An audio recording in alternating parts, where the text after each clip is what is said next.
What's up guys, in this short tutorial I will show you how to enable live coding in Unreal Engine 5.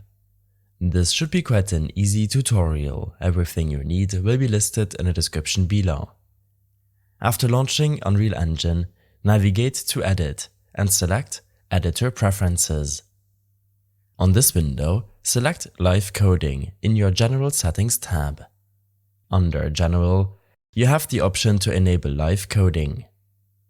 After enabling this option, a new window will open up, asking you to restart Unreal Engine 5 to apply the change. You can then close the window and navigate back to your live coding settings. Here, you have the option to automatically launch the console when starting up Unreal Engine 5 to recompile code while the engine is running. Under Modules, you have the option to preload project and plugin modules, as well as custom edit modules. I hope this helped you out. Leave a comment if you have any questions and see you in the next one.